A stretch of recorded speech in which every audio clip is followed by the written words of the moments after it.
तो यही वो प्रेम प्रकाश हैं जो राजनेताओं के और नौकरशाहों के बेहद करीबी हैं और इनके 17 ठिकानों पर अलग अलग जगहों पर इस वक्त ये कार्रवाई की जा रही है, जिसमें बिहार से लेकर के तमिलनाडु और दिल्ली तक ये कार्रवाई इस वक्त हो रही है। और 2 AK-47 का मिलना गंभीर सवालों को खड़ा करता है। प्रेम प्रकाश के पास से AK-47 मिलने पर बीजेपी प्रवक्ता प्रतुल शाहदेव ने चिंता जाहिर की। उन्होंने इस पूरे मामले को संगीन बताया, साथ ही प्रेम प्रकाश के घर से घातक हथियार मिलने को राष्ट्रीय सुरक्षा के लिए भी खतरा बताया।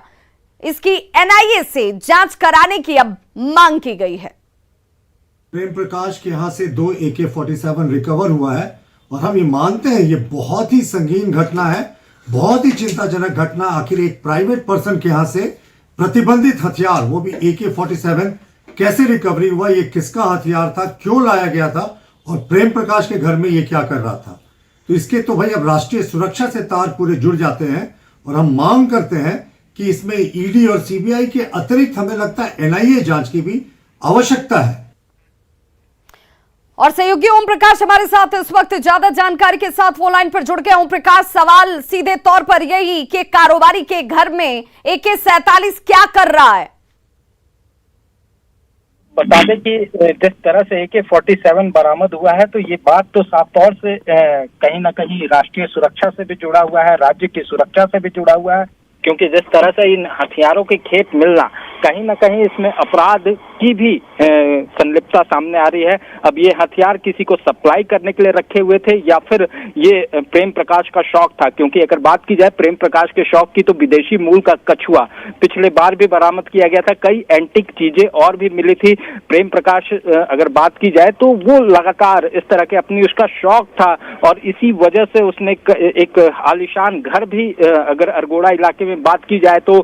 आलीशान घर भी बनवा रहा था, लेकिन ED की रेड के बाद से उस घर में फिलहाल काम रुक गया है। लेकिन बात की जाए तो प्रेम प्रकाश जिस तरह से, चाहे सत्ता किसी का भी हो, लेकिन वो उनका करीबी रहता है, उसकी वहां पर सिक्का प्रेम प्रकाश का चलता है, तो इससे साफ तौर से अंदाजा लगाया जा सकता है कि उसकी पैठ जो है वो ब्यूरोक्रेसी में बहुत ज्यादा है, मजबूत है। पोस्टिंग से लेकर ठेका दिलाने तक का काम ये शख्स करता था, तो रसूख को लेकर किसी को कोई शंका नहीं होगी कि प्रेम प्रकाश का दबदबा या नौकरशाहों में या राजनेताओं में उसकी पैठ कितनी मजबूत रही है।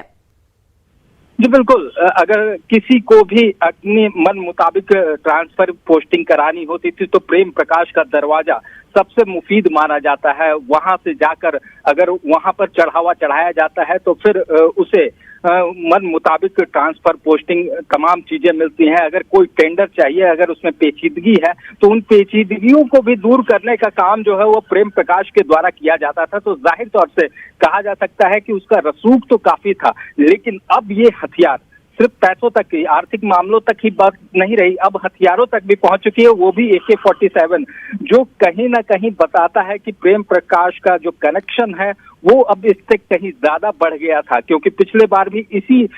वसुंधरा अपार्टमेंट की बात की जाए या फिर हरमू स्थित जो उसका कार्यालय है जहां से आज ये हथियार बरामद हुए, पिछली बार भी छापेमारी की गई थी। हालांकि उस दरमियान ये हथियार तो नहीं बरामद हुए थे, लेकिन विदेशी मूल का कछुआ सहित कई अहम दस्तावेज जिसकी इनपुट के आधार पर ED की कार्रवाई और तेजी से बढ़ी। और साफ तौर से अगर कहा जाए तो प्रकाश, तो क्या ये मानकर चला जाए कि इससे पहले जब कार्रवाई हुई थी उस दौरान ये हथियार घर में मौजूद नहीं थे, उसके बाद ये हथियार लाए गए हैं और उसके बाद यहाँ रखा गया है?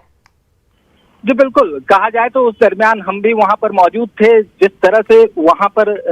जो छापेमारी की गई थी, हर चीज को ठोकते हुए चेक किया गया था, दरवाजों को पटक पटक कर चेक किया गया था, अलमारियों को खोलकर चेक किया गया था, लेकिन कोई भी इस तरह का हथियार उस दरमियान नहीं मिला था। ED के जो अधिकारी थे उस वक्त भी अगर बात की जाए तो करीब 10 घंटे तक उस आवास में जमे रहे थे, 10 से 12 घंटे, और वहां पर छापेमारी की थी। उस दरमियान ये हथियार वहां नहीं मिले थे, लेकिन अब जब ये हथियार वहां पर पहुंचे हैं तो जाहिर तौर से ये पता चलता है कि ये हथियार रेड के बाद यहाँ पर रखे गए हो, क्योंकि हो सकता है प्रेम प्रकाश को लगा हो कि इस जगह पर रेड हो चुकी है ED की, अब दोबारा नहीं होगी, तो हो सकता है कि वो हथियार को उसके बाद वहां लाकर रखा गया हो, उसे वहां पर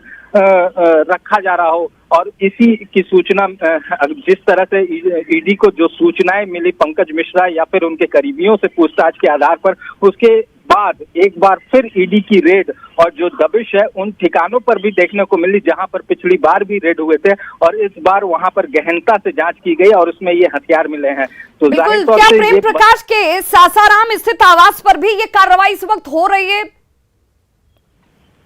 जी बिल्कुल, प्रेम प्रकाश के बिहार और झारखंड का जो कनेक्शन है उन तमाम जगहों पर छापेमारी चल रही है। न सिर्फ बिहार की बात की जाए, झारखंड में भी जहां इनके लोकेशन है उन जगहों पर भी छापेमारी की जा रही है। रांची में भी अगर बात की जाए तो 4 लोकेशन सिर्फ हरमू इलाके में मौजूद है जहां पर ईडी की टीम ने प्रेम प्रकाश के ठिकानों पर दबिश दी है। तो इससे अंदाजा लगाया जा सकता है कि ईडी को काफी अहम इनपुट मिले थे, उसके आधार पर ये छापेमारी जो है ये अपने आप में बहुत गंभीर सवाल उठ जाता है ओम प्रकाश कि एक शख्स जिसके ऊपर पहले से ही जांच की कार्रवाई की तलवार लटकी हुई थी, कार्रवाई की जा रही थी, जिस दौरान टीम यहां पर पहले पहुंची उस दौरान ये हथियार यहां नहीं थे, लेकिन उसके बाद इन हथियारों को यहां लाकर रखा जाता है। हथियार क्यों यहां पर लाए गए, किसके कहने पर लाए गए, या इस हथियार का इस्तेमाल कैसे होना था, ये तमाम सवाल के जवाब अब प्रेम प्रकाश से निकालने की कोशिश